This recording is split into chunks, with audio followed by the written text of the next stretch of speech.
All right.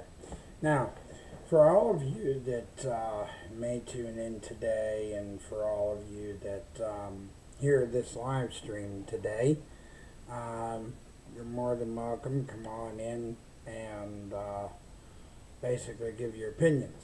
Now, yesterday I was chilling, watching Mag. I am the Mag. He's one of the guys that I watch when I'm not currently working on my own channel. But yesterday, now I'm not going to name names out of respect, but the thing of it is, there was a guy yesterday that was in his chat that kind of told me I don't know what I'm talking about. And the thing of it is, I am going to speak it clear. What I am talking about when I say that not everybody can afford the new Xbox that is going to be coming out, that there are people that can't afford it. What I am talking about is people that have bills to pay, rent to pay, people that don't have big budget incomes, people that don't live in condos, and people that are not rich. People that don't have that kind of substantial income in their lives. Those are the people that are going to have a hard time affording this thing depending on what they charge. And usually they're the casual gamers, the ones that do it as a side hobby for mental health or a side hobby just to relax with, or just to chill and game with friends after a long day's work or after a big day at work or just a big day in general in life. Some people like to turn to a game to relax them. It helps them. It helps them to get outside themselves. It helps them to chill. Now, this Xbox, yeah, it's looking good. It's looking great and stuff like that. It's awesome the way they're going. And just like Mag has questions about it too, my questions are, is it going to really be worth it? And whenever Asha Sharma said that she's going to bring more for the gamers and toward the gamers, does that mean that they're going to start testing a little bit in Xbox Series X with the technology, with game creation? Does that mean they're going to do little tests here and there with stuff that they're going to have with this system before it's actually out? Yeah, but all I'm trying to say is there's people out there that are from all walks of life that are lucky if they can afford their utilities, feeding themselves, getting transportation to and from work. There are lots of people out there that would have a hard time, especially with like $12,000 to $15,000. When you think about the people that would have that kind of a budget, all right, these are people that are lawyers, judges, police officers make a decent wage. First responders do, depending on the fact that if you're actually getting paid. Um, but yeah, even people that work in the stock market, the investors, um, politicians, and just in general, there are groups of people out there that yeah can afford this, but there's people that's not going to be able to. So that could differ on sales, but they'll see it when they release it, and they'll see it when they go to sell it. Who all is going to be able to manage?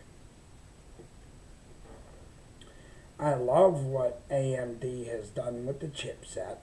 I like so far how they're doing with all that. And sometimes you do have to sort the corporate speak because I'm still curious. Like, are we really going to start seeing a little bit of stuff being implemented before 2027? Or are they going to make us fully wait and then dump it all on us on 2020 in 2027? Is my question. And the thing of it is, that's up to Microsoft, and that's up to Xbox. But the thing of it is, what they're doing is innovative. They're making changes each and every time that consoles have been brought out. They might be little minute changes or sometimes big changes. It just all depends on how far that they're wanting to push it and how much of a budget that they're going to give it. Because in basically, making video games, consoles, putting all that together, you have to invest at least a certain amount of money into that. And then you go and release it out there, then you have to be able to get the profit back in return. So that's a big thing too. Is, are they really going to get the big return in revenue that they're saying if this thing drops out there? Are they going to get that huge, or are they going to get the revenue they want to make back within the first part of 2027 or whatever day month that they release it in 2027? They could project, okay, we're going to make this much back, we're going to make that much back. But it'll depend on the people that'll buy it. And yeah, another thing too, yeah, people bought those handhelds. But if you look at stats, the people that bought the handhelds are the ones that have disposable income. Disposable income is when you have fun money. Money set aside you can mess with and use it for games or entertainment, music, or if you want to use it for gaming, for headsets, controllers, furniture that you put in your house to game with, parts for your PC, just in general, all those things. That's what you got to take into account. There's people that'll have that, and then there's some people that'll struggle to have it. Because not everybody will have that kind of a budget outright. Because it's hard to do that. And cost of living adjustments. Now, you have so much factors that'll play into it. I think it's awesome. I'm just hoping that, whatever is being said, that they keep up, that they can actually make it happen. That this is not just, something that that they're going to put out there and just see what happens. Because you can't, with that, you're not going to see that happen. But they will see the ones that will have that disposable income that can do it. Or they'll see the ones with the with enough that can afford that, it's going to be awesome. It's wonderful because it's another step toward advancements in gaming. It's just another way that they're going to further make gaming even cooler.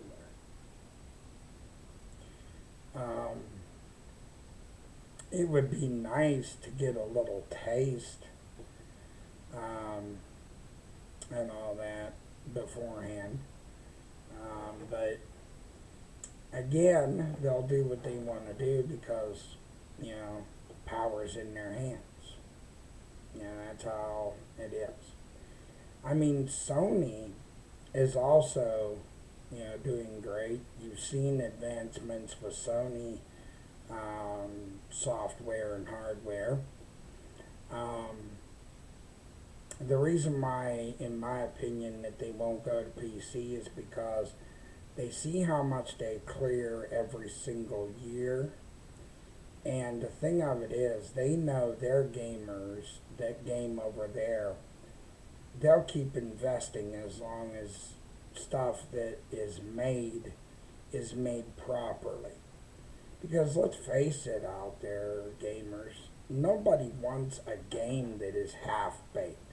You know, nobody wants a game that is like not all the way done. You know, when we buy products, we don't want things that, we don't want to buy something that is not going to be worth our money or our investment.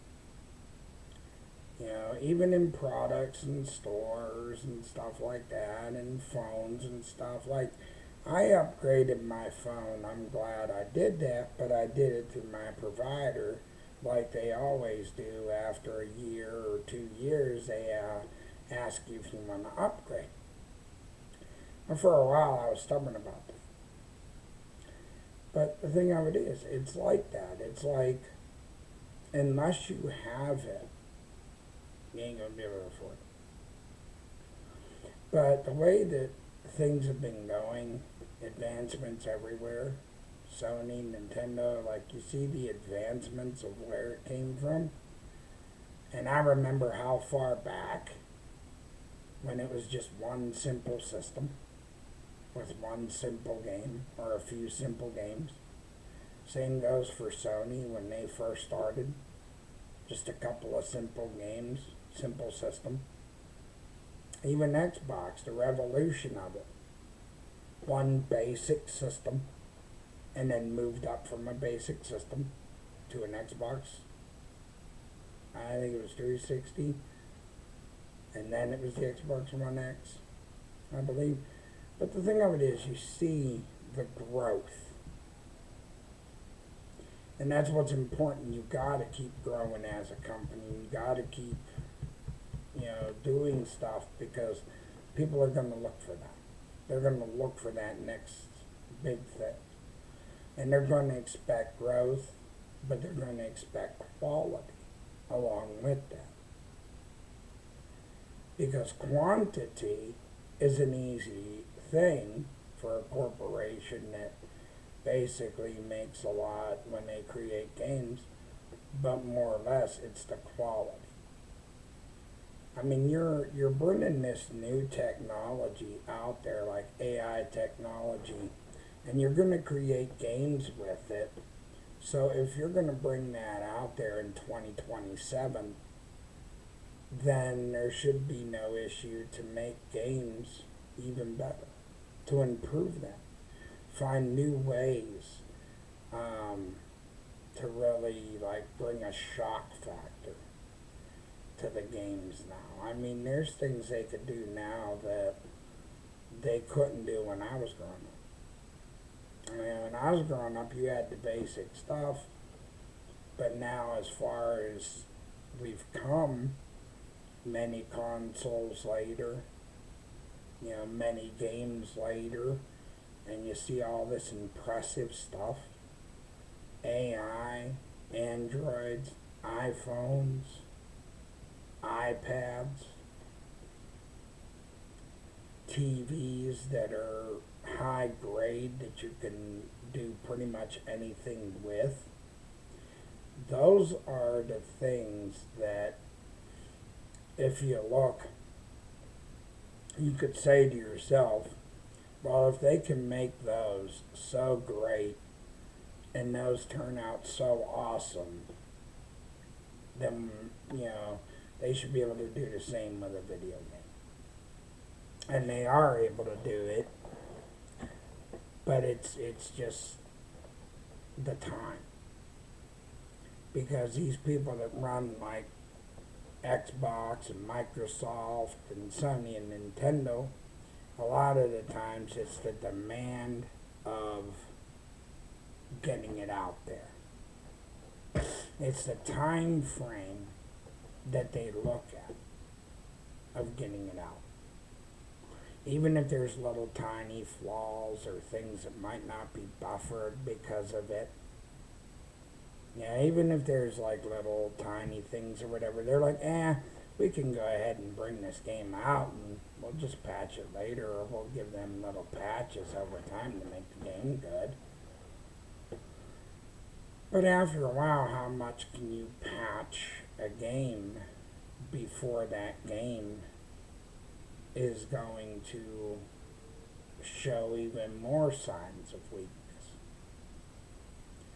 and lose its strength even more before you even try to make it, or just patch up the stuff that you think is going to be an easy fix or an easy solution. But you know what they always say, it's the same as a vehicle. You can only do so much to fix a vehicle when it's rusting and falling apart. Because how much can you patch up holes on a vehicle, and how much can you do patches on that before your vehicle entirely goes? And then you're investing in a new one. Now the advancements that they have in games now and in this technology and software, they can do it. But they're still looking at the time. The amount of time it takes to make a game.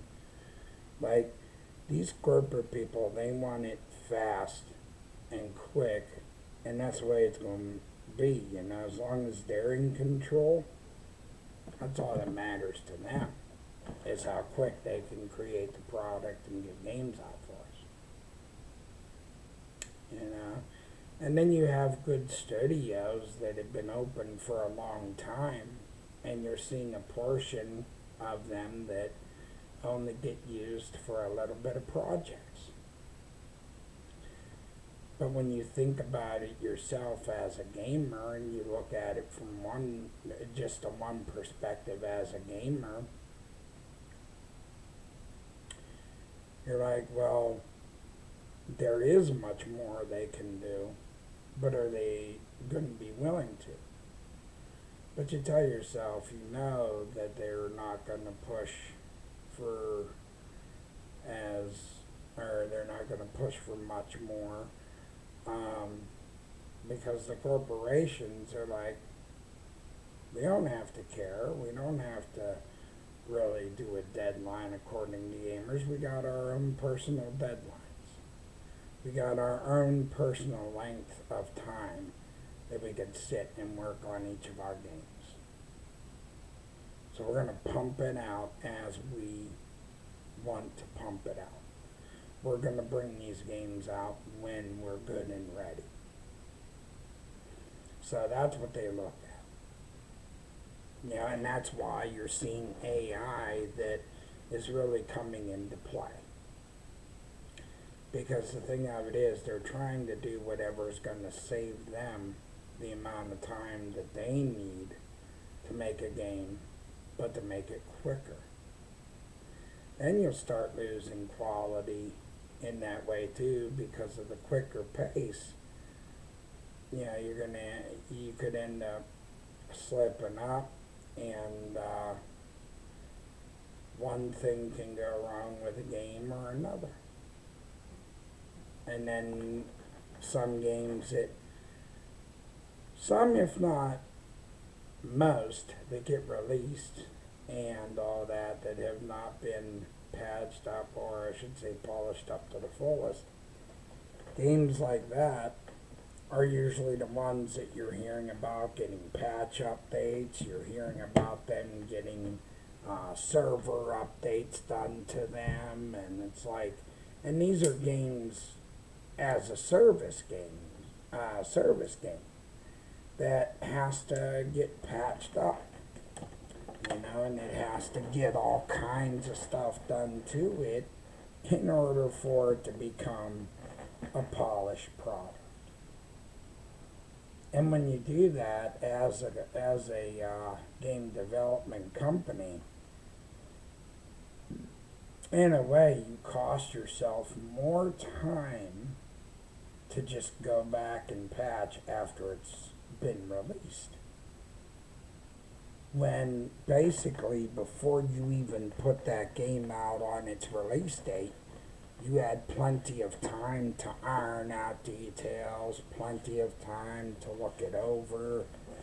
I mean, as a development company such as Xbox and Sony and Nintendo, you see where Nintendo looks at their products very well because they've had a history of doing that.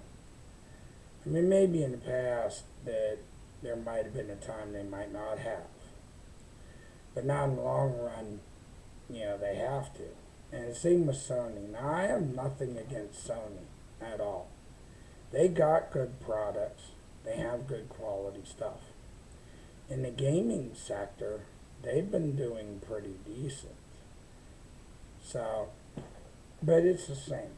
Nobody is going to buy a game for an expensive price unless that game is done to quality. That's what people want. Over and over again, quality. But one thing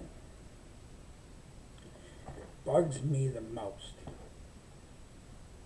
that really gets under my skin, is when there are people that say they don't get what I say. Here again, in case you don't get what I say. Okay? There are people that are disabled. There are people with physical limitations that may have lost careers because of injuries or just have health issues in general that may only have so much money they can spend on their games each and every year, and software and hardware each and every year.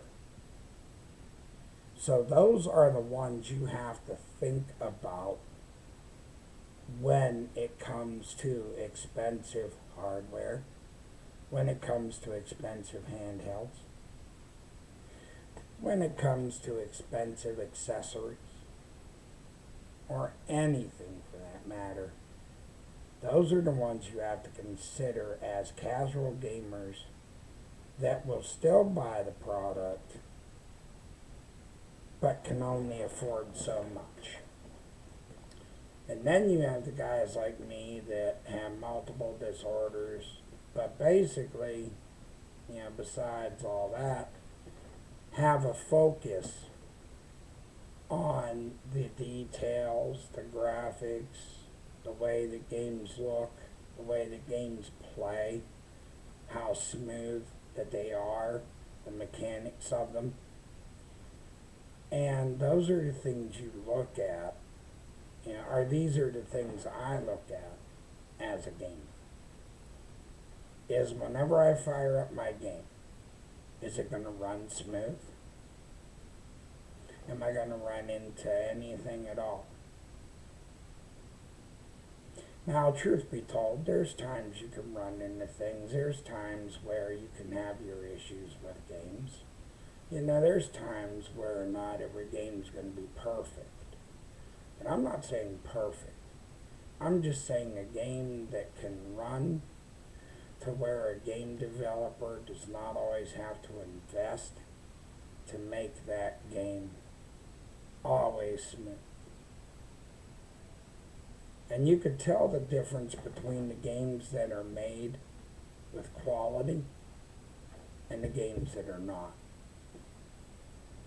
And the ones that are not, you'll see it pretty easily, because the ones that are not made with quality are the ones that they are having complaints over, that they're having gamers getting furious going on their channels, whether you're a live streamer, whether you come on YouTube, have a channel like this and you say something about it, or you just get those people that go online and they're basically going on and saying about, oh, I don't like this or that because this don't run right, that's not smooth, or, this wasn't ironed out well. I mean, those are the people that basically know that the detail of a game is not at a smooth, um, how do I say it? Those are the people that know that a game is not made with the quality. And the thing of it is, a lot of things that you see, all right, out there now is, even with Microsoft, Sony, and Nintendo, they all do it is they have a certain way that they'll put their words out there, about things. Let me think for a minute because it feels like my brain's running like 5,000 miles an hour.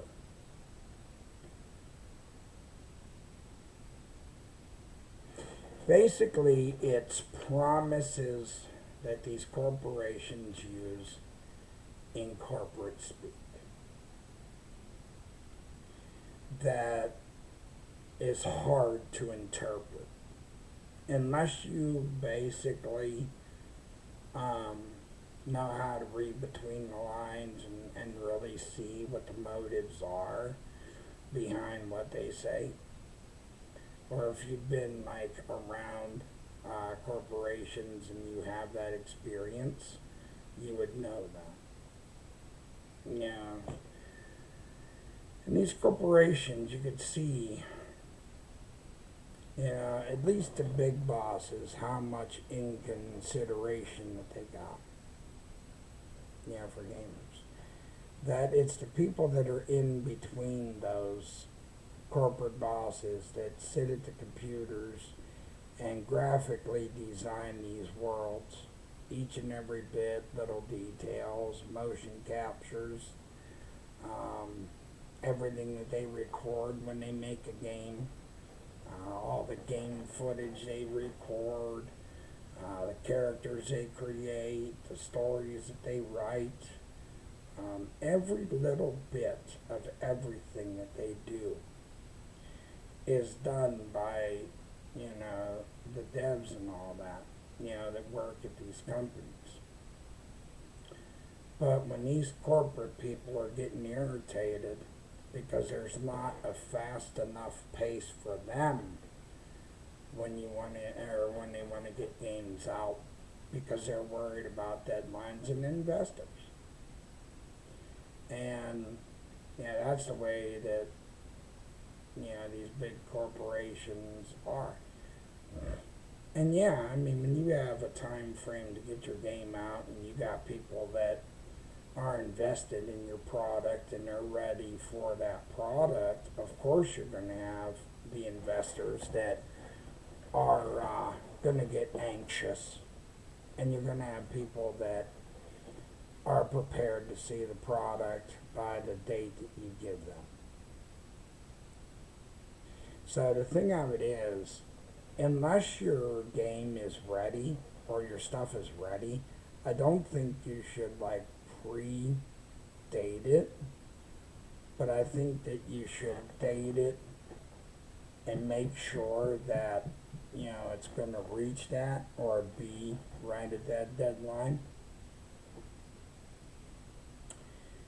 In my opinion too, I think now, since we have the technology to do so, it would be nice to see from here on out, even getting into 2027 here in about 2 years, that they consider the quality of games now. Or hopefully Asha Sharma can really shake things up. As one of my favorite CEOs, they call him Vince McMahon. Of course, everybody knows him. But basically, every time he's done the draft, sometimes at a company you have to shake things up. New leadership, new people, different views. Sometimes you have to have those people with different views, different things, and different outlooks. because sometimes you got to change that stuff. You got to keep it fresh, like I said, because if you're not, then how are you coming up with brand new ideas for stuff? And how do you think that your company is staying afloat if you're not coming up with brand new ideas or having a fresh perspective coming into your company? The fresh perspective comes into play when you start changing the players in the game. And when you start changing your strategy when you're playing that game. Or when you're creating it. That's the only way it's going to change. Is by changing things up. Or shaking things up. But no matter what happens over these next 2 years or even further than that, I'm still going to stay passionate about this hobby. And we need to. And I think we do need to, like, really just be aware of changes that are coming. We just need to pay attention. I mean, yeah, it all looks good on the inside and outside. But does that mean that when you unwrap it and you actually open it, that it's going to be good when you get to it? Not every time. I mean, sometimes you'll find that things are wonderful or nice. And then sometimes you'll have your things that are not so nice. You know, let's face it, everybody. I mean, every day we deal with stuff that's not always great, not always wonderful. Every day life changes. Every day for corporations it changes. All corporations, all game development studios, everywhere it changes. Every day. Because you see that everyone goes on to a brand new subject every day. Or you go to look on your social media page and you're seeing something else that's new, that's coming out every day. Now, whether it's coming out and it's going to be for a better benefit, that remains to be seen. Because the way that I look at it is, I look at things this way. Is the only way that I'll value if it's going to be good, you know, and a good change for me is, I'll believe it when I see it. I believe it when people get their hands on the stuff that comes out over the next 2 years, whether it's going to be good. But for now, I'm focused on the here and now. I'm focused on the state of games now. The state of games need to change now, because before this even happens, you want to make sure that these games that you are going to continue to put out there are basically fully prepared as you head toward more advanced technology and more advanced things. Because if you're not prepared by that time, like you have a 2-year window, that's plenty of time, you know, to make sure that you get your games to the best quality, because you're promising a pretty huge thing here. And as long as you can make sure that your games are ready for that huge change, that is going to be where it's going to count. You know, that's where it's going to matter.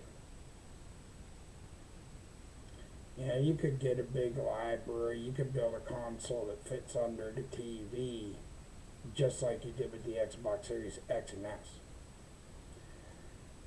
But the games that you make Are they set and ready, and that you know that as we go forward,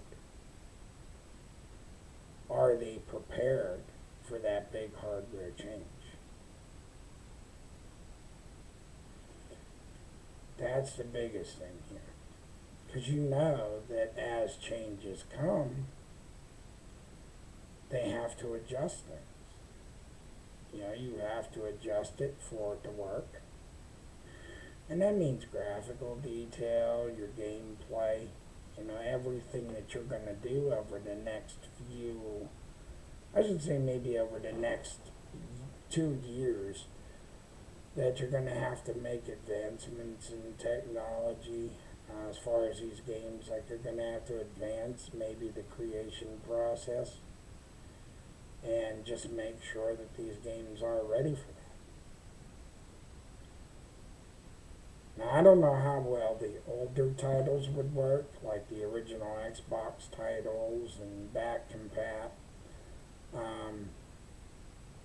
Because when you think about it, those older games were made on an older gen.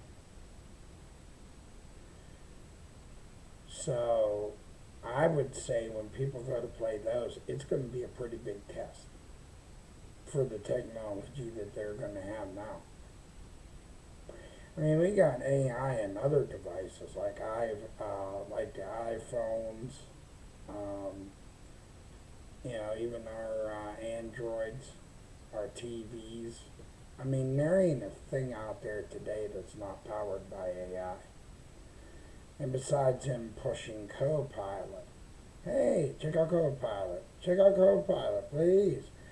Like, I don't have a use for Copilot. You have how many search engines or how many ways you could search. Even Google has Google Gemini. And I don't even use Google Gemini. I just search, straight on Google. I don't even use Gemini, personally. Because I really don't have a need for that. I don't have the need to use Google Gemini constantly. So I'm looking forward to it. I'm looking forward to seeing if all this stuff can be backed up as it happens and as it comes. And as the summer showcase comes, I'm looking forward to what was promised about the marketing for Grand Theft Auto 6. All these games that are going to drop for PlayStation, Road Rash, Ninja Turtles 3 for PlayStation that I've seen. You have Hitman 4, Division 3 that is going to be coming out. You have Wolverine, Marvel's Wolverine. You got, in May, Forza Horizon 6, which is in Japan.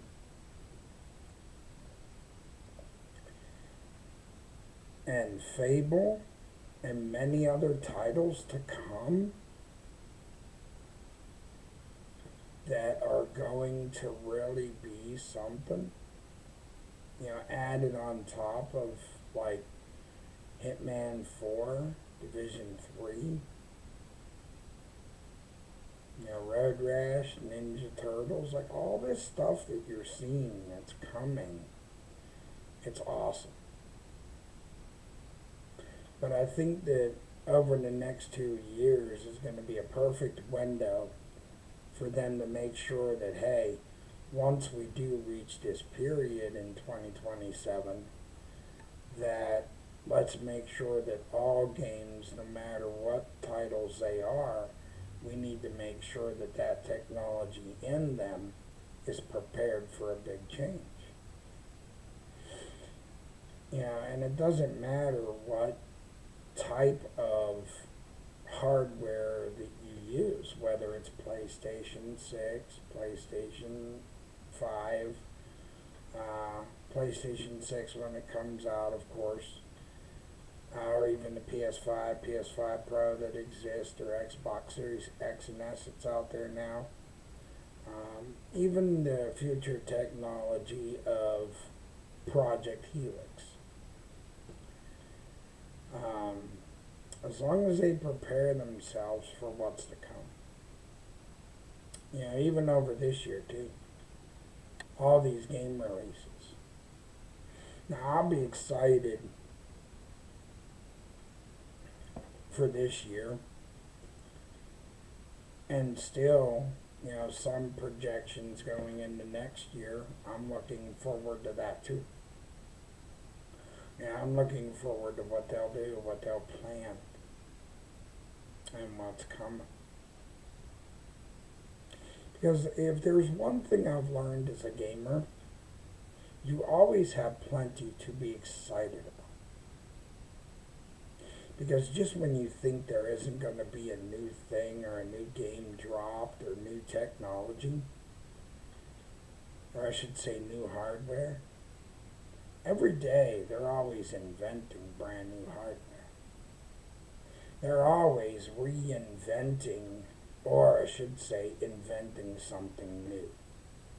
So every day you're always seeing something new out there, something that's coming, that's new, that's different. It's a shake-up, maybe for you as a gamer. It could be for everybody. But it's awesome that we always see new things coming and that we always have new things coming out. Because I think in this hobby of gaming, that's what keeps us gaming. Because there's always something different coming out. And there's always something new for us to be excited about. Especially when we look on our phones and look on our pages and we see games being dropped that are going into development. There's always something that we're getting or going to get that brings us joy and excitement as gamers. Even as a content creator, I have enjoyed this because I've gotten outside myself. I've done something new that I never thought I would. Because I deal with major anxiety as well. And I never thought I'd see myself being in front of a camera discussing my thoughts and my opinions truthfully. Now, I can't say where I'll see myself in maybe a year or two from now, but I can definitely say my passion for this hobby is never going to die. Because I'm going to keep this passion burning inside me, and I hope that all you gamers out there in my community, in my chats, or people that I come across, keep that fire in your heart. Keep that desire for gaming always burning and going. Because the thing of it is, that is what is great about this and great about this hobby, is because they're always reinventing or inventing something new. And as gamers, we always find something new for us. And I think for all of us, that's what just relights that fire in us, that desire in us. And as long as we have that, that's what's going to make gaming great. And that's what keeps gaming great.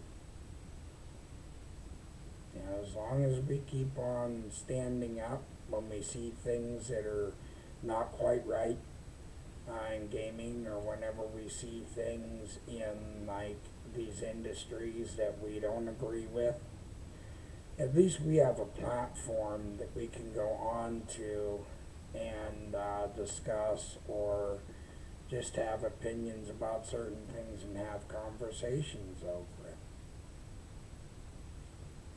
You know, and that's what's nice about this, is we have platforms that, as long as we respect rules, we got platforms that we can sit and have conversations. You know, make us feel like, you know, we're actually interacting outside of, like, you know, my channel here. But I appreciate the support. I finally reached 1K, or 10K in my viewership, and I'd love to keep that up. You know, if you love seeing my videos, my gaming videos, if you enjoy the content of me just coming on here live, having discussions, having an open forum for people to just come into, if you guys love this so much, I'm not twisting your arm. The options are open. I would appreciate a like, subscribe, and share. You know, if you like this a lot and you are passionate just as much as me of making sure that as games get developed and get released, that they keep on doing quality instead of quantity. And then we keep getting the games that are so fun and so addicting that we can't set a controller down for not even 5 minutes. Because I know there's games out there I am so addicted to that I could sit there if I really wanted to. And truthfully, if I really wanted to. And my woman, she gets mad at me sometimes, Chad. I'll tell you this right now. My woman, she'll get mad at me sometimes because I'll tell her, you know, I'll be playing a game or whatever, and she'll be like, I was trying to tell you something. I was trying to let you know something. Oh, sorry, I didn't hear you. I was just too busy gaming. So, the thing of it is, it's funny though. You know, because when I get into a game, I get into a game. You know, when I get locked into a story, I get locked into a story. So that's what makes me passionate about continuing to release videos on this channel for you. Having discussions. Whether or not you comment or whatever and write, I mean, that's you're free to do so. You know, I love doing this. And I love standing up for this passion, or for this hobby, and having passion about it. And really, I appreciate the support and the help that I have been given, because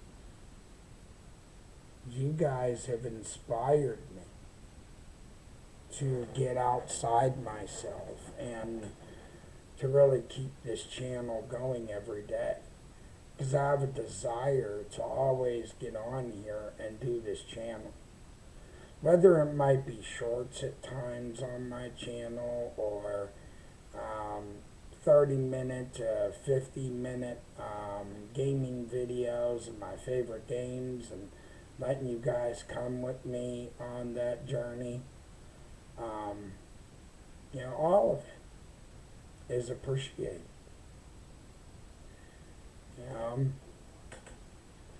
I just love gaming in general, and all I look for is that it gets better and better.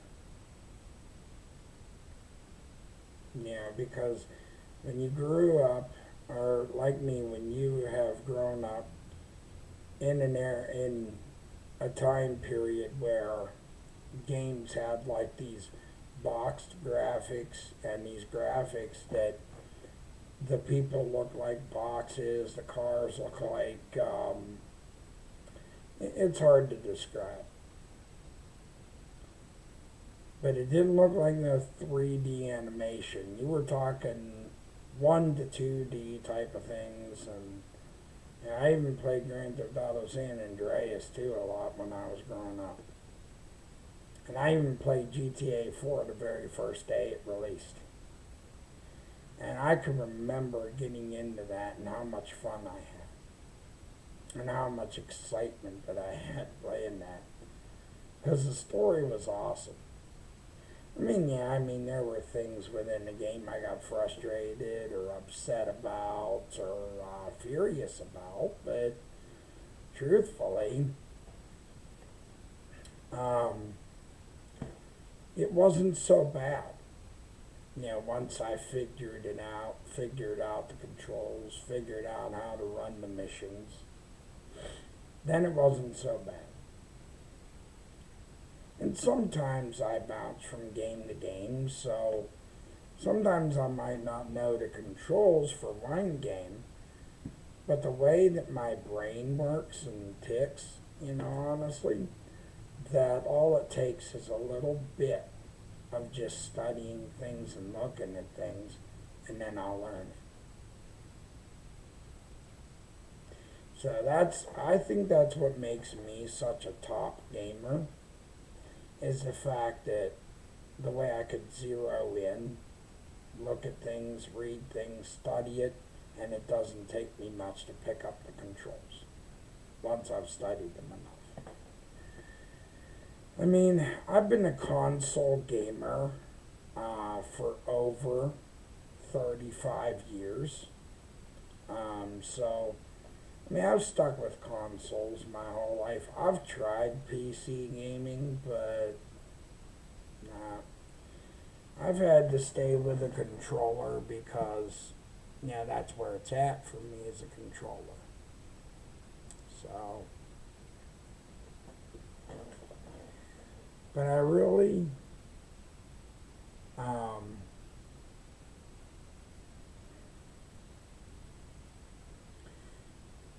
enjoy sitting on my couch and paying attention to how much changes occur.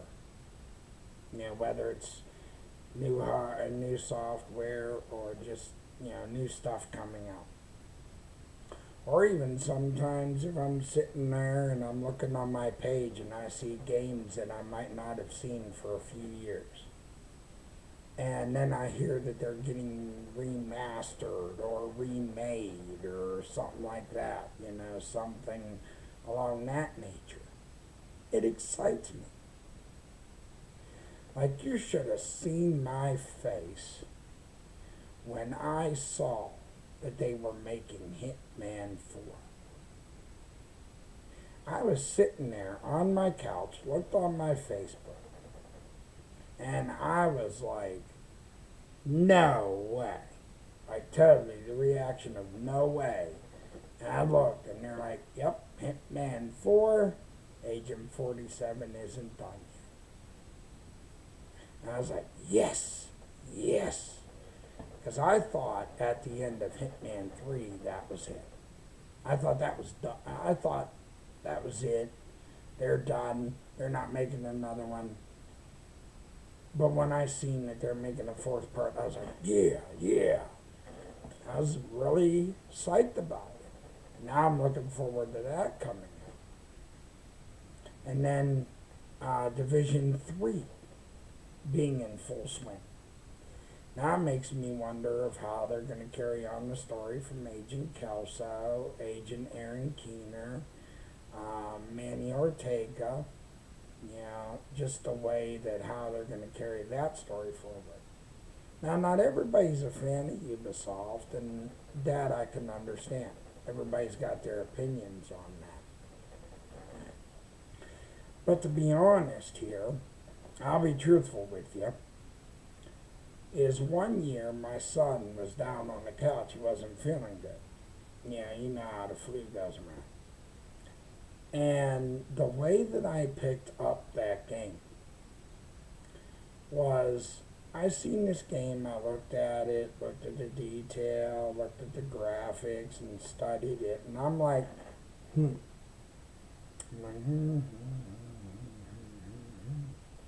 I'm like, okay, this game looks awesome. I'll try it and see what it's all about. So I bought it. It was Division 2 at the time. It wasn't Division 1, it was Division 2 at the time. And I was like, whoa. I'm like, this is awesome. I'm like, I could play solo, I could sit here and change all this. And ever since, I've been hooked. The only thing that gets agitating is you have to watch when you go into dark zones. Because you never know if someone's going to come along, pick you off, take your stuff. But other than that, I mean, it's an awesome game. Ubisoft does pay attention to their detail when they make things. And that didn't disappoint. And then I got the first game shortly after that. And I had fun with that as well, because I found it interesting. I kept on playing that game and helping other people out and stuff like that. And as I was doing that, that's what helped me to advance my story. And when I started seeing about how the Division was after Aaron Keener, stuff like that, and just the story was brilliantly written of how much Aaron Keener was a sinister Division agent who turned rogue. I mean, just the way the story was written was enough to grab a hold of me. And I believe that if you pay for a game that's $80, $90, or $100, and it grabs a hold of you and gets you addicted, that you want more, that you keep going after it because you want more. You want to know how the story is. You want to know where the story's going to go. Where is it going to take you? You know, what kind of things are you going to do as that story advances and as you play it now? You know, and that's the thing that keeps us gamers always playing, is the addiction of it. The awesome stories that are told through this. You know, people think that when you look at a game, okay, oh yeah, it's an awesome game, got nice graphics, got this and this and this and this, yeah, and you got, you know, you can do co-op and you can play it that way. But the thing of it is, it's more than just the graphics. Because the people that make it also write the stories. And it's the stories that are told is what grabs a hold of us. The gaming, the graphics, the detail, that's a small sum of what's involved. But the biggest heart of the center of a game is the story that goes in it. That is where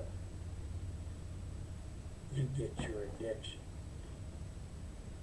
Because people want to know where the story's going to carry them, where it's going to take them.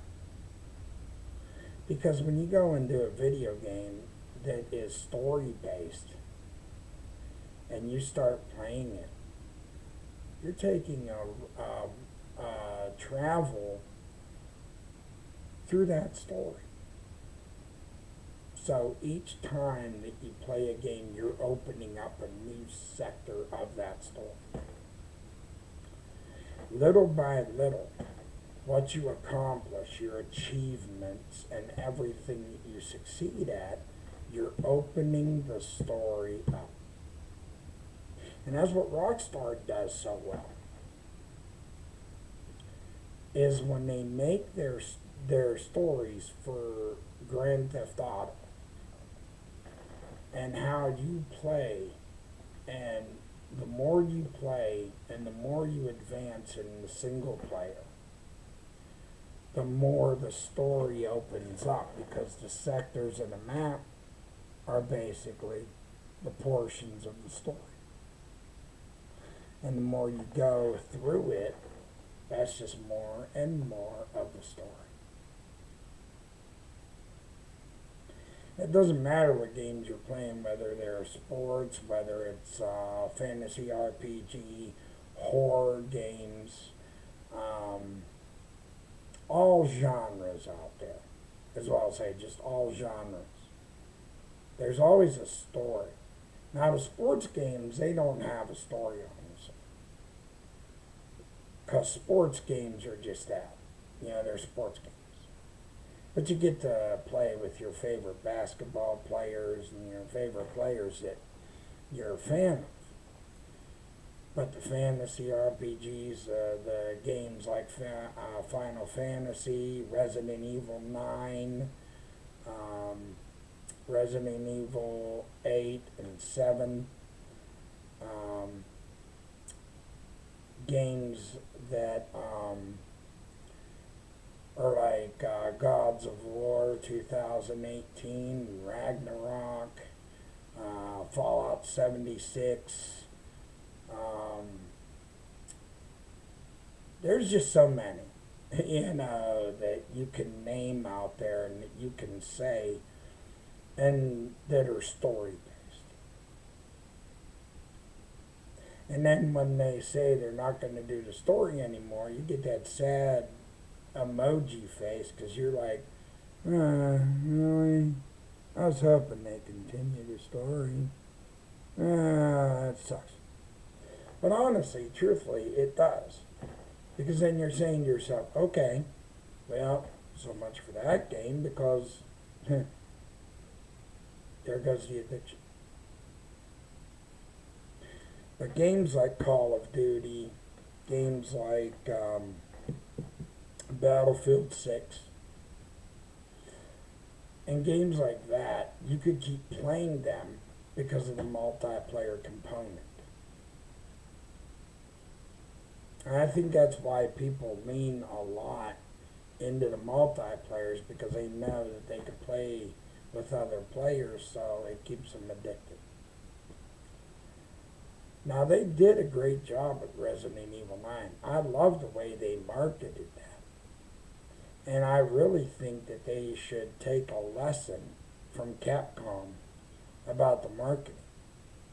I think that Microsoft and Xbox, and Sony and whoever, keep the marketing like it was for what Capcom did for Resident Evil. Because the thing of it is, that's the marketing. And you wonder why so many people are playing Resident Evil 9 right now.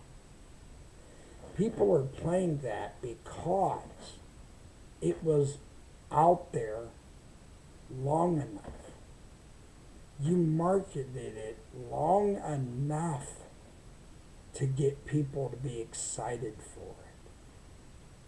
So the more that you market a game, the more excitement and player base that you're building.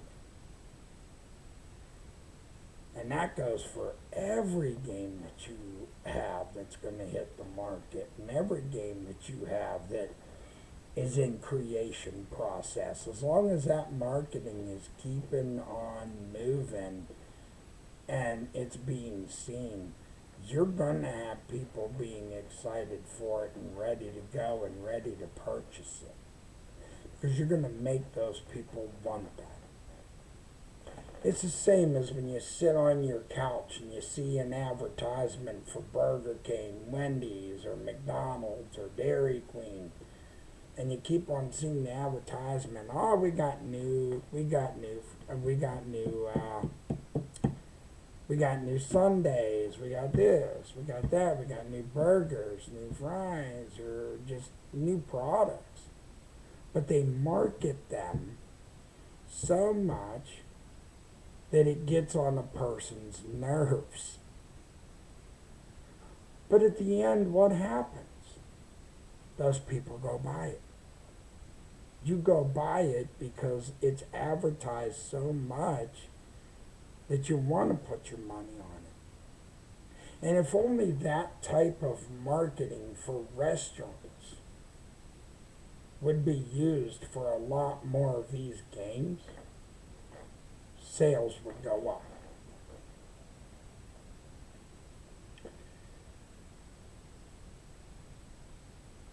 You know, and that's the thing. That's my interpretation on marketing.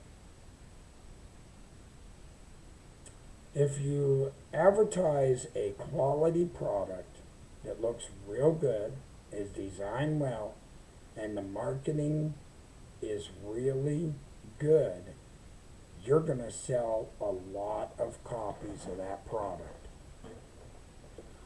But if you're not willing to make your marketing even bigger, then how are you going to sell the copies you want? How are you going to sell the hardware when it shows up? When it comes out? Because it's the same even cell phone companies, Metro, T-Mobile, Verizon, AT&T, Xfinity, these big companies like this as well, that they advertise so much, but because they do that, they know that they're going to get customers. And they also have quality products. So, you know, that's what's getting people interested. You have to bait the hook. Just like they say in fishing, you have to bait the hook, but bait it well so people will, or so a fish will grab that bait and not take off with it, but get hooked onto your hook. It's the same as a gamer. If you want your games to sell, you want your products to sell, you want your consoles to be sold, you want your software to be sold, then what you have to do is you have to market it, and you have to show that your product is at a good quality and it's going to be worth investing. And marketing is where it's at to be able to sell that, because you can't sell a product unless you're marketing. You know, you can't sell a product unless you get people. Because then if these games come out, or software comes out, or controllers come out, even, you know, household supplies, just all supplies, no matter what, even automotive supplies, if none of this stuff was advertised, people wouldn't know about it. And that's the thing, you know. And that's why some people get caught off guard and they're like, oh, well, this came out. I didn't know nothing about it. I didn't see the commercial, or I didn't see the advertisement. And that's the thing. Some companies will do short-term advertisements. But if you really want your product to sell, you have to make a good enough marketing ad and keep it going for at least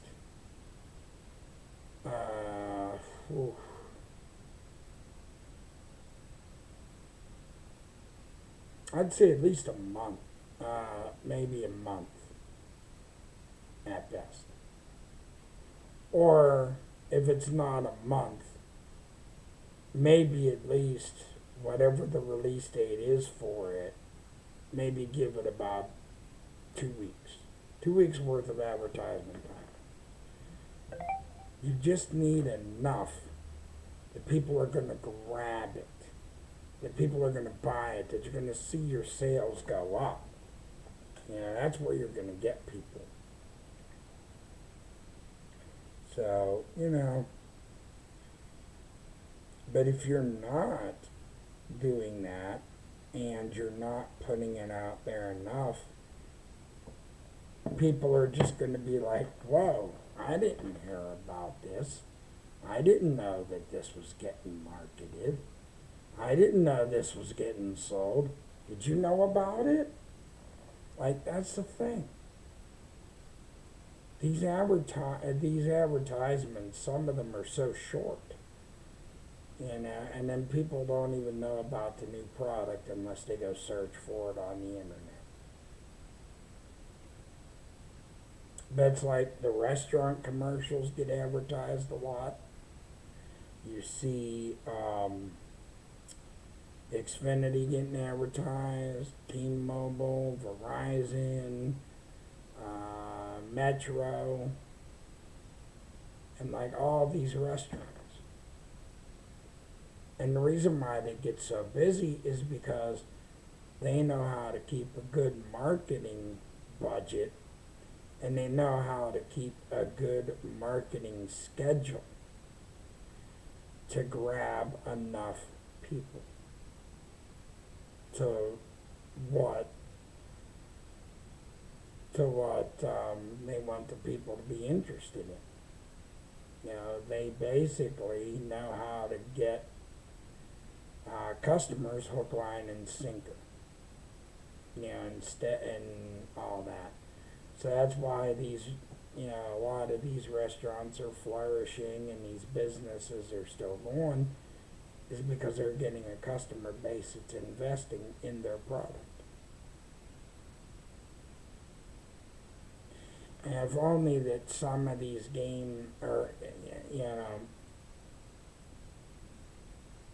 I just think that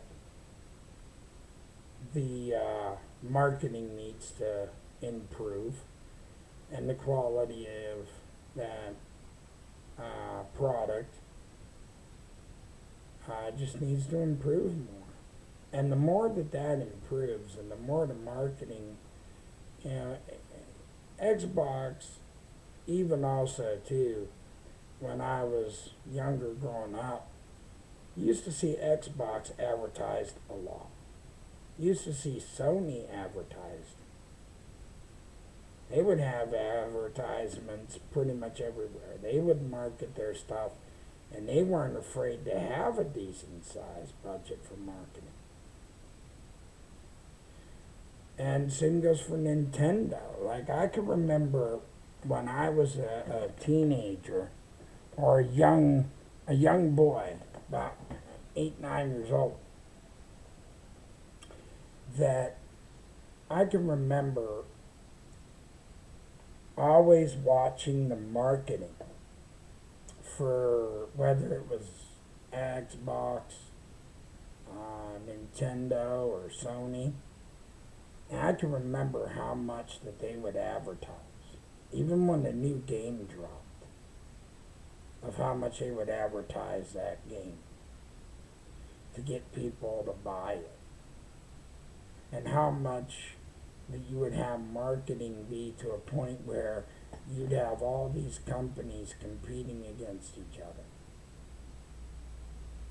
Like, you would have the marketing teams competing with one another for the best marketing for their products. And that's the thing. That's what made these companies have so much growth. And I think that if they go back to that and maybe extend their budget a little bit, they would see more sales. And I think that's why, like, Cricket, T-Mobile, Verizon, Xfinity, and all these companies today are succeeding so well, is because their marketing teams make sure there's enough of a budget there to be able to advertise, and that there is enough money for the marketing. So, but no matter how it is, or the way it used to be, or the way that it should get back to. It's the core root of it is the passion for gaming, most of all. And I think that that should also be a focus for us gamers, is that even whenever you heard Asha Sharma saying about getting back to original Xbox, you need that hook factor. You need that factor that's going to make a person want to buy your game or buy your software. You know, you're going to want products to be marketed intensely in order for people to want to turn to your product and say, I'm interested. I'm going to go buy this. This looks cool. Let's see about how good it is. You know, when I get it and I play it, let's see how good it's going to be. Because that's what people are looking for the most. You know, they're looking for something that when they have it or they use it, it's going to be a lot cooler than something that they've traded it for, or something that they've exchanged it for. Because it takes a lot for someone to just simply take a game and just say, oh, I'm going to play this and see what it's like, to people that will play a game, stay invested in the story, keep playing it no matter what goes on around them, that when they're in that story, they're locked in. Yeah, and that's the thing. When you're locked into it and you can't see yourself doing anything else but being locked into that story, that is basically what is going to get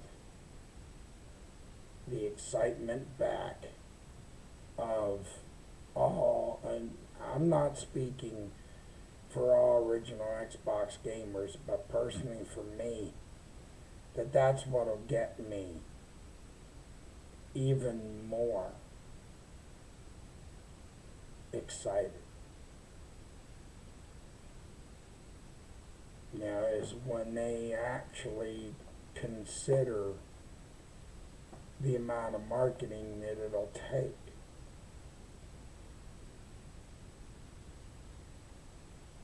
Now, AI, I mean, it's cool so far what I've seen from it and certain enhancements. But when I've had certain conversations, I've talked to Uber drivers, I've talked to a lot of other people from different walks of life. I've even talked to people in public that I really don't know. But sometimes I've talked to them and I'm like, the way that I look at this whole AI thing is, yeah, you can have it to a certain extent where it's good, but AI cannot do what people can do. Because there are certain tasks that we could do as people that not robots can do. You know, there's other things that robots can do. You know, there is a lot robots can do, but there's more that people can do. Now, there's skills and subsets that certain people have within them when they work at these companies to be able to create stuff that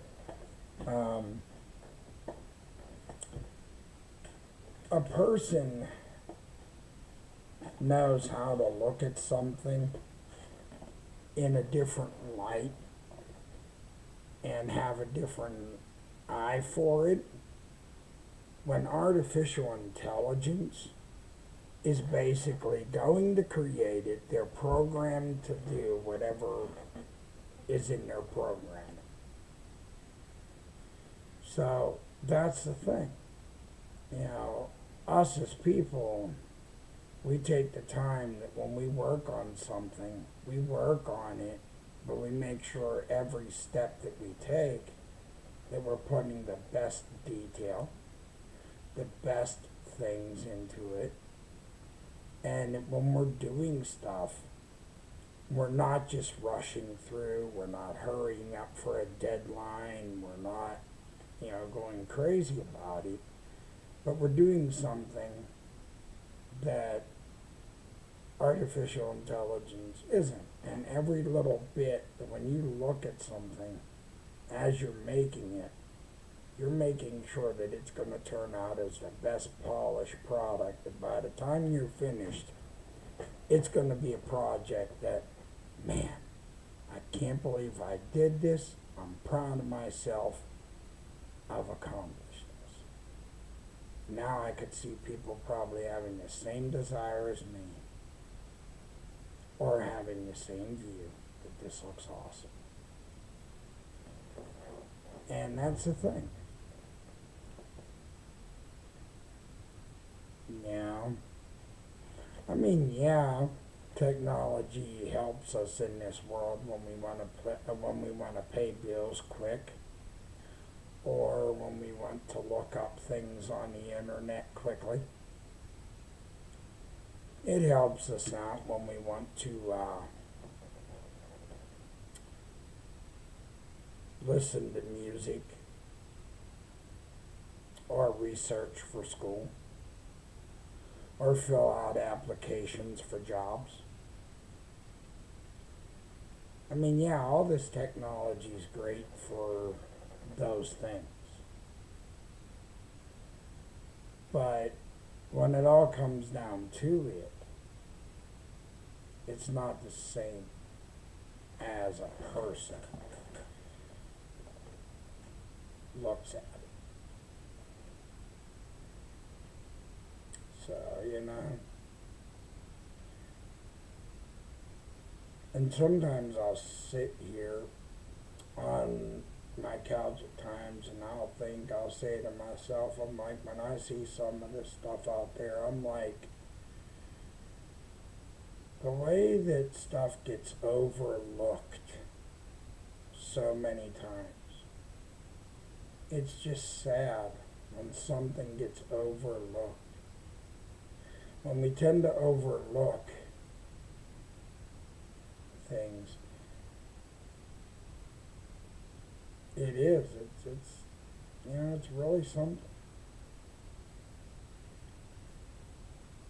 And sometimes when I look at that, it makes me think, like, what could this thing possibly be? How much better could this be if they were wanting to invest more into it? Like every time I see a certain thing that might look shiny and nice, and on a commercial, I mean, sure, you can make it look as good as you want. And yeah, with AI rendering, sure, you're going to be able to render things and make them look so good. But in the end, does that mean it's going to play very well? Does it mean it's going to be something that'll be a shock, an addiction factor? Like, see, when I go to purchase things, I have to think about my family. And I think about what's going to benefit them and what benefits me. So a lot of times, too, you have to think about those things. You factor in those things of, okay, is this going to work out well for me? Is this going to be worth what I'm putting into it? Is this something that's going to help my household? Or is this something that's going to improve my life and make things easier and better for me? But I still don't believe in being pure lazy either. Like, I get up, I do things, take care of my house, wash dishes and tidy up and stuff. I mean, I do all that stuff as a man who has been raising a teenager on his own. And every little decision or every little thing I do is not just for myself, but I know I'm doing it also for my son. And I try to teach my boy. I'm like, well, Danny, the thing of it is, yeah, you want this game or you want this, but you have to think about what's more important here. Is a game important or something that is going to make sure that you're healthy and that you're doing well? Is that more important than the game? So I just have to encourage him. Think about things before you do them.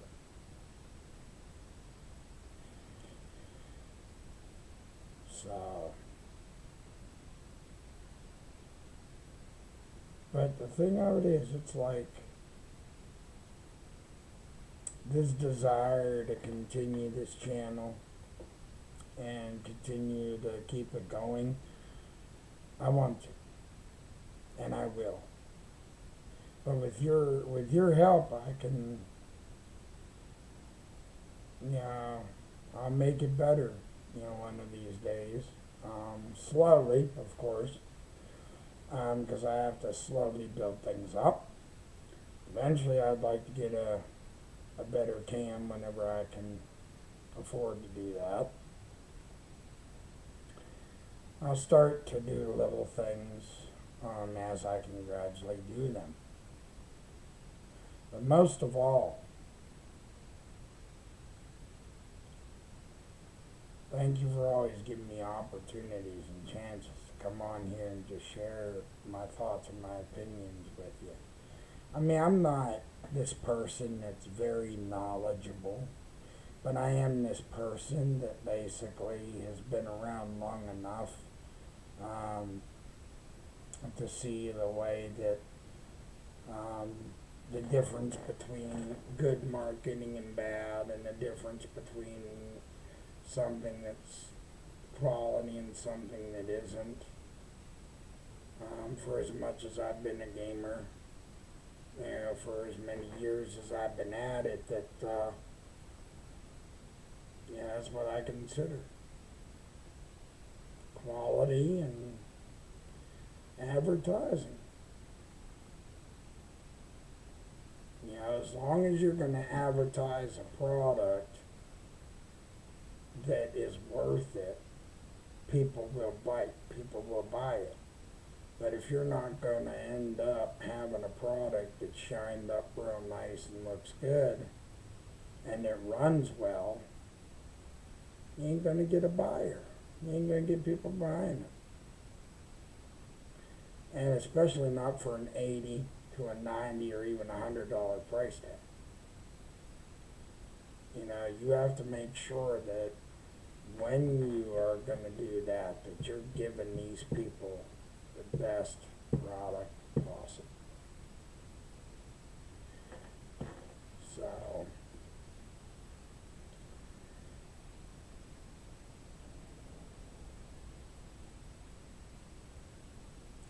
basically, every day I always try to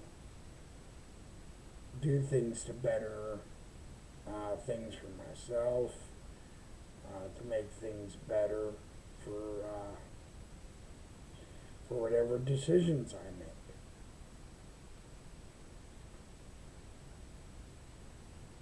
And, little by little too, I'm careful about what I invest in. Especially when it comes to my gaming and to this channel. But now that we're approaching about an hour and 30 minutes here, for a little bit, this will be a little bit of a Q&A session here. So if you want to come and ask me a few things, or just, shoot the breeze with me, you're more than welcome.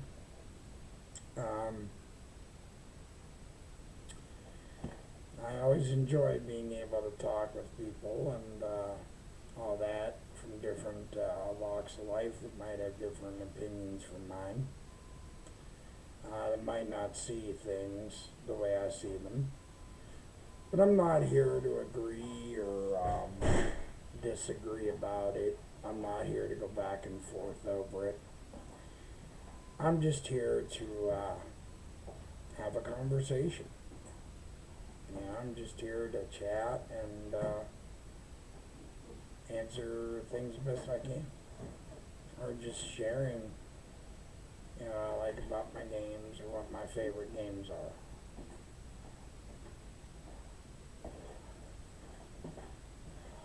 Now, I have at least a few games that are done by Ubisoft and Massive, and a few that are not done by Ubisoft and Massive. I haven't been on Grand Theft Auto 5 in a while though, because I don't know. I haven't been able to pull myself to get back to them. But I'm excited for what's to come. You know, I'm psyched up for, you know, the long run. But day by day, I keep paying attention, you know, for newer stuff to arrive and newer stuff to get out there. So,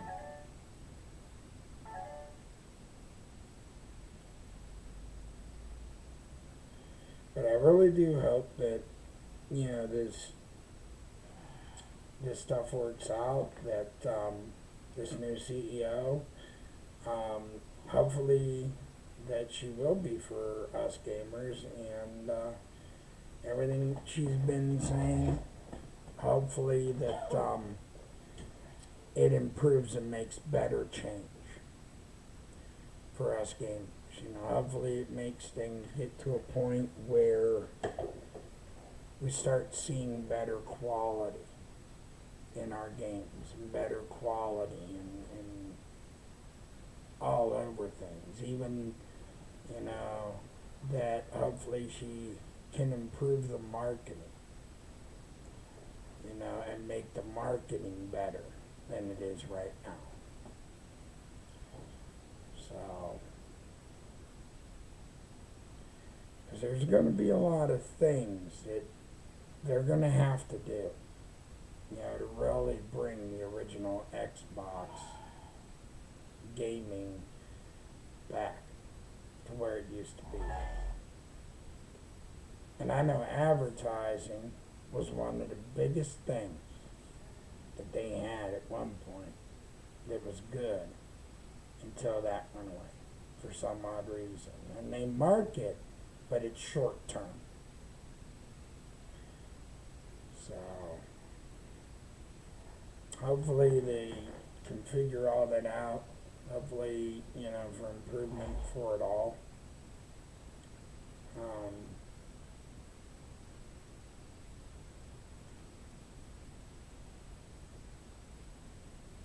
Enough about games, you know. Another thing we have to be concerned about, even as consumers, is we're going to have to worry about studios that are going to close. Yeah, because the more that the studios close, the more potential that is lost. Because the studios that shut down, that make the games, the great games and the remasters and stuff like that, but these big corporations shutting down a portion of studios, that also is a way for them to make good revenue. Now, I can understand if you have to cut something because, you know, it might not work, or if a project goes awry and you know, it's not working out, that I can understand. But if you got something that's working out for you, stay with it and maybe see if increased marketing would be something that would help improve that. For more people to be interested. You know, because unless you're keeping your fans interested and you're always wanting, or you want to get your fans always wanting more, then you have to be making your products known.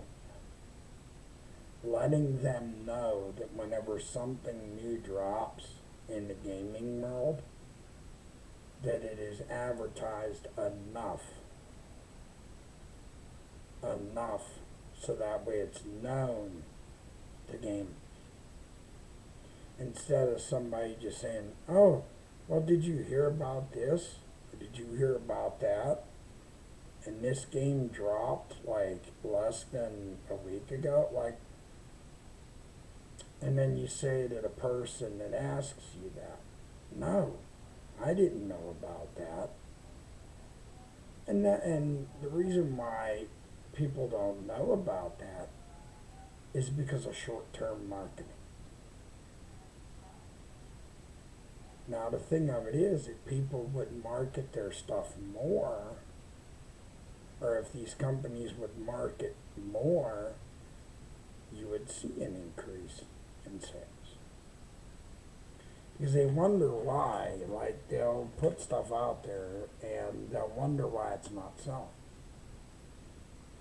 But you wonder why a product's not selling is if you're going to have short-term marketing, good luck trying to sell anything with, not putting it out there enough. Even everyday products that we use in our lives, tools, body washes, shampoos, those things like that as well. Just everything we use in everyday life. If stuff like that was not marketed enough, no one's going to know.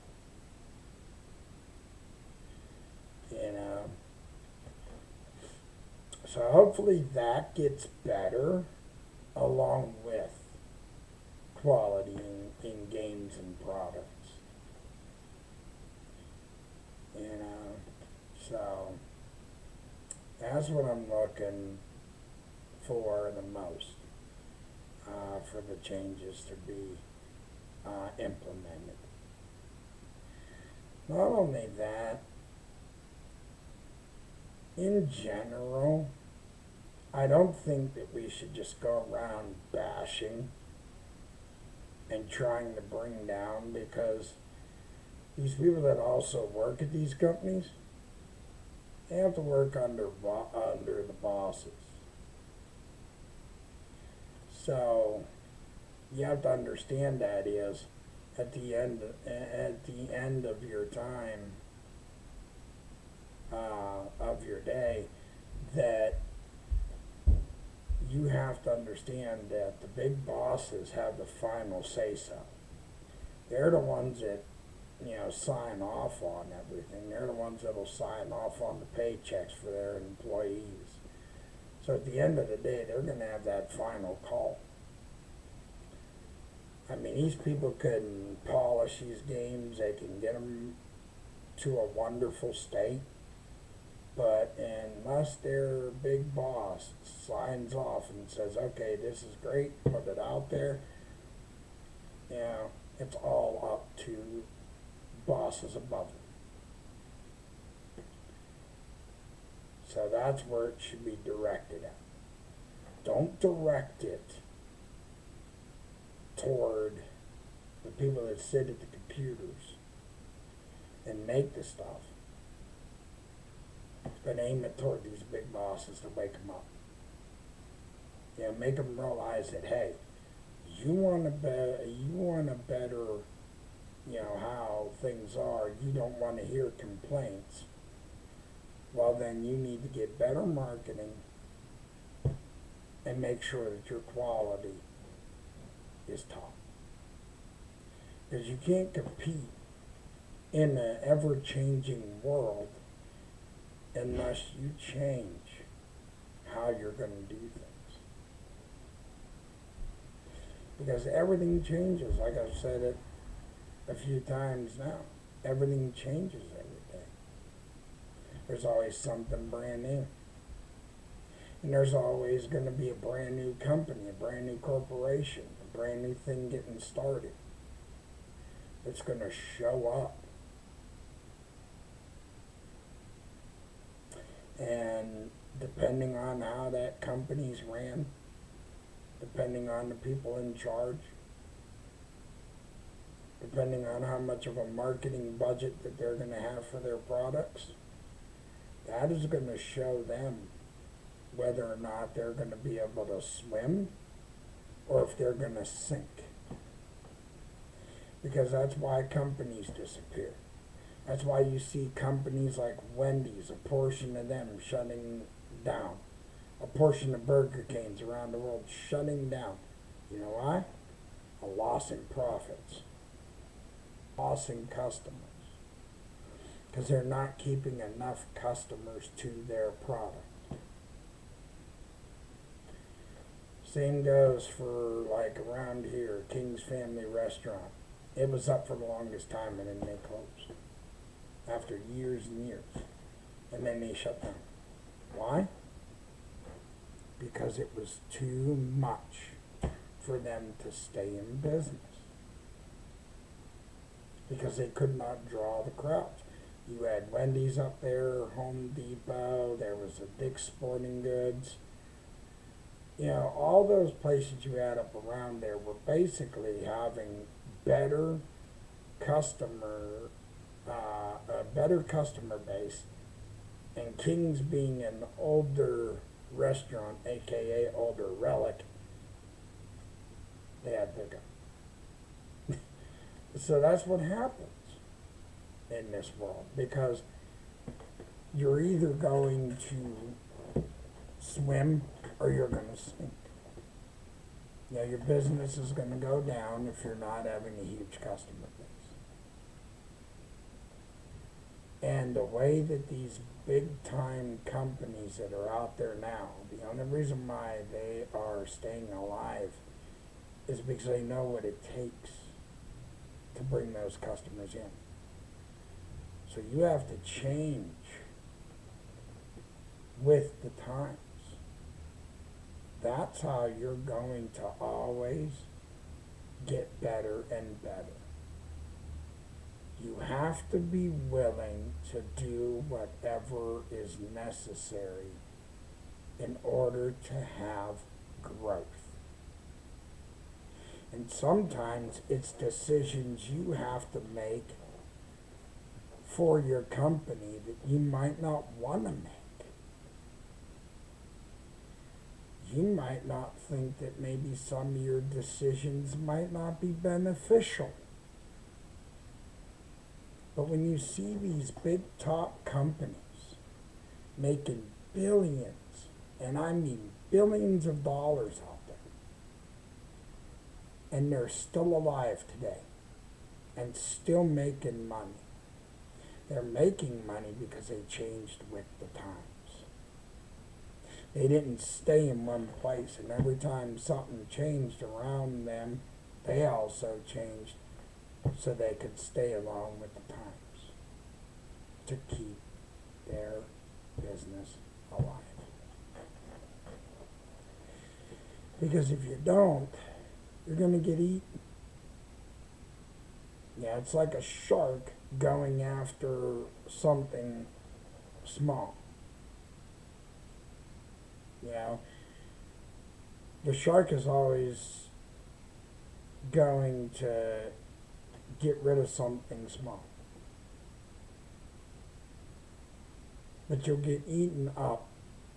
And the business world it's a dog-eat-dog world. Because the thing of it is you're either going to succeed or you're going to fail. And if you don't watch how you market, you don't watch how you're selling, you don't watch how your products are, you're losing business. Yeah, that's the way that these restaurants are too. they have to increase prices in order to pay their suppliers. So you're paying anywhere from $13 to like $20 for a burger. But that's because they need the money in order to pay the people that give them the stuff. It's either that or they know their restaurant's not going to keep drawing customers in. So that's always the bigger issue is you always have to do something to keep drawing your customers in. Because if you're not, after a while, investors and you see how your company all over goes, and if it's a profit loss, lots of companies have to say, okay, well, unfortunately, I'm going to have to cut this one loose because we can't sustain enough profits from it. So that's why you're seeing so many things shutting down and all that, because they're trying to keep enough people there that want to stay interested in that company.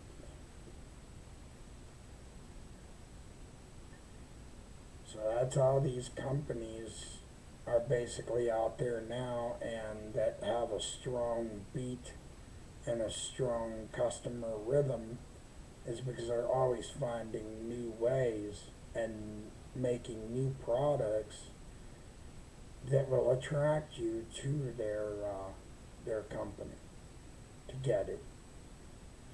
Yeah, it's the same as when you look on a store. You go shopping on the internet. You see all these products that are out there, you know, these new ones. And you're like, oh, this is nice. But I don't know, though. This is slightly more expensive than I thought. I don't know if it's going to be an investment for me or if it's going to be something that if I buy it, it's going to be worth it. And lots of times, just like you hear, even from my buddy Mag, said it best is when you have a person have to take at least 5 minutes to think, there goes that customer. Think of 50 customers in one line. And the time they have to stand there and wait. And then they look at their product and they say, is it worth me standing in this checkout line any longer just to check this out and buy? Is it worth me just standing here for another hour or two out of my day to buy this, when I could find another way to eventually get the product or another way to get the desired thing that they want without having to stand in a major line? But the second that you do that, the store that's there, eventually you have 50 people doing that, the company's going to start losing. Because then more and more people start seeing the easier, convenient, faster way. That's what people are going to go for. Is the easier access to the product. The quicker way people could get their hands on something is always what people look for. But there is still people that are like me, I know, that are out there that also look at quality too, that they're not just going to take and pay for something that it's not a good quality either. You know, so I know there's people that are just like me that are going to be, well, I shouldn't say like me, but a little bit having the same thoughts. Like if you pick up a product and you're like, okay, is this going to be worth it? Am I going to be, substantially well off if I buy this in the store, or could I just buy it at home and then just have it shipped to me? Um, so that's how people do their products anymore. Is you see more people shop online than in stores. Now, I always say this too, is sometimes that when you go to stores, you can't always find what you need in the store, or online, sorry, no. You can't always find stuff online that sometimes you can find in the store. So that's why, say if I'm shopping for something and I want it, but the thing of it is, it's only sold in the store. Then I say to myself, I'm like, okay, well, here's what I'm going to do. I'm going to make sure that next time I'm prepared and ready, so when I go to the store, I'm just going to get it there instead of doing it online, knowing I can't get it online. But what I can buy online, I do it. But again, it's never a bad thing to always want a product that is going to have good quality. So you never should really feel bad for focusing on stuff like that. No matter what you get. And I think that if, Xbox looks at it this way, and that a lot, like Nintendo and Sony look at it like this, and even with the Steam Deck and the handhelds, that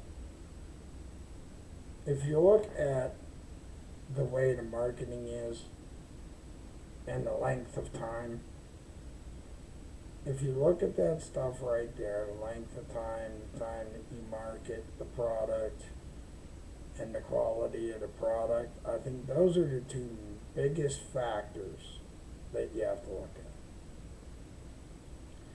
Because that's what's going to draw your customers in. And a lot of times, too, what makes people not want to invest in things is broken promises. Sometimes you'll see these companies that'll make like these big promises to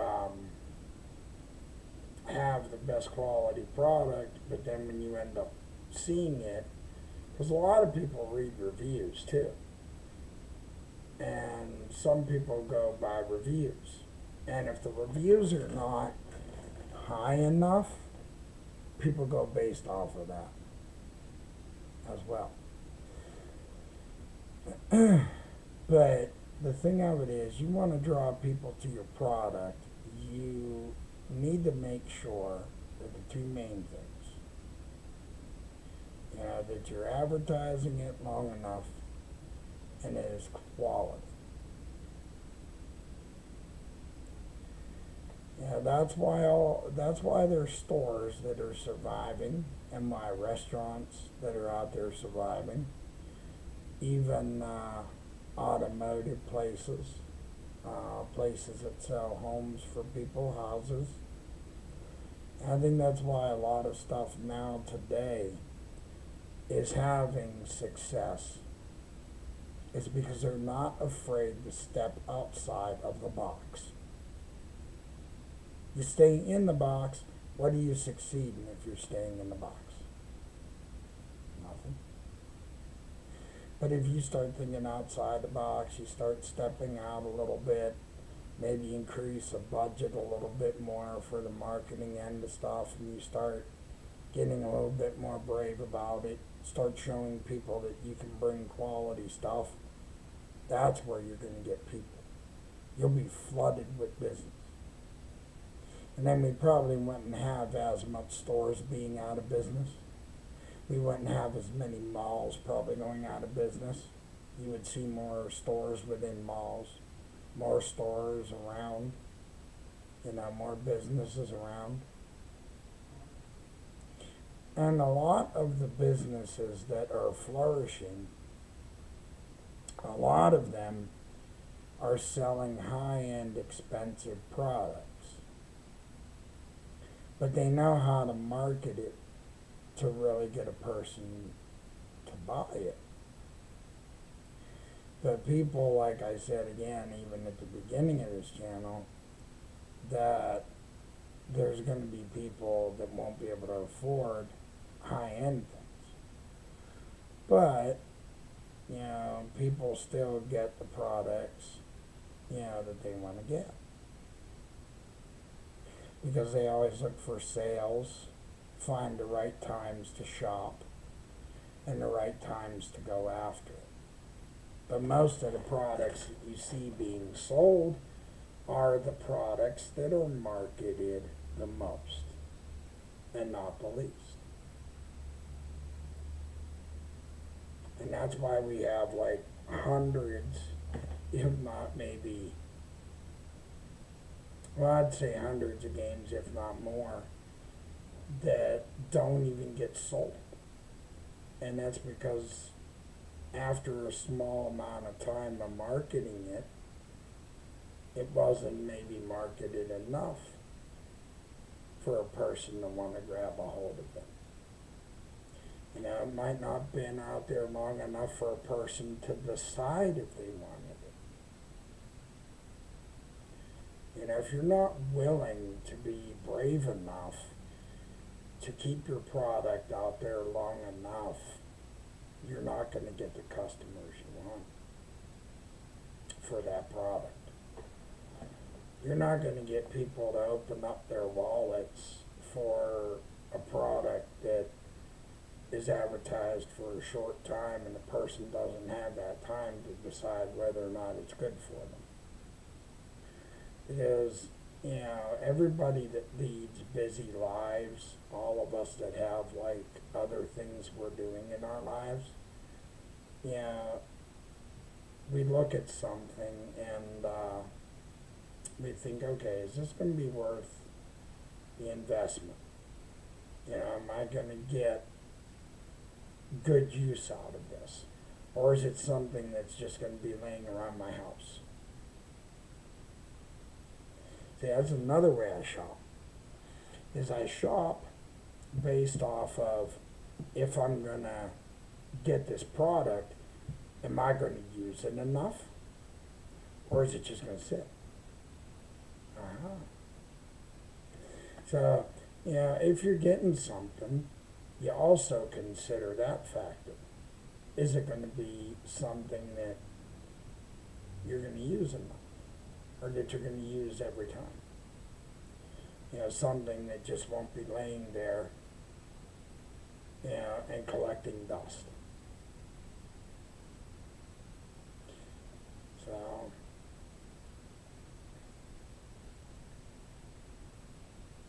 I'm not speaking for everyone. Maybe some people maybe think that way, but I believe if you're not going to turn around and that you're not going to use a product, why buy it? Buy it if it's going to be used constantly. Pick it up if it's something you're going to always use. That's what's going to make it worthwhile for you. As long as you know that that's going to be used to its fullest potential, and it's not just going to sit around, then there you go. Then it's a product that's for you. Because if if it's a product that's for you, you're always going to grab it and to use it and take it everywhere you go. So, Eventually, I want to get a better camera than this, and I could use some suggestions. If anybody wants to write in the chat, maybe suggest some mics for me. Or not mics, but cameras. Sorry. Because eventually I want to get a nicer camera. But of course, like I said, small bits. Little by little, that stuff will come. So, like I said, I think I've said a whole bunch today. I really think I've covered a lot, even though I was almost all over the map today. But I really think that there was a few valuable things that came from this. Marketing being longer and quality improvement are your two things that are going to draw your customers in. That goes for gamers, that goes for people that buy your products, that goes for people that just every day are looking for something that is good, that is done well, that is going to be worth the money. So always remember that when you make your investments. But always fight for quality and for better marketing, because these companies are not going to care. We have to be the ones that are going to care for what we want as gamers. We have to look after ourselves as gamers. As gamers, we have to decide what's going to be good for us to use, to buy, to have, for our setups and for our gaming setups. So I really think that those are the two things that we have to look at, quality, and I think they should really get better with marketing. And I think they would see an increase, an even bigger increase in gamers investing more, people wanting to pay for products more. Especially if your quality gets enhanced, your marketing gets enhanced. So the biggest thing I could say is I wish for the best. Since Asha Sharma took over, I wish the best for the people that she does get that work with her, and hopefully quality is focused on, and hopefully marketing intensifies. But now that we hit about the 2-hour mark, my voice is a little bit strained. But I will try to put out a gaming footage video with my new phone eventually. But until I end up coming back again, I'll catch up to y'all later. Like I always say, talk gamer.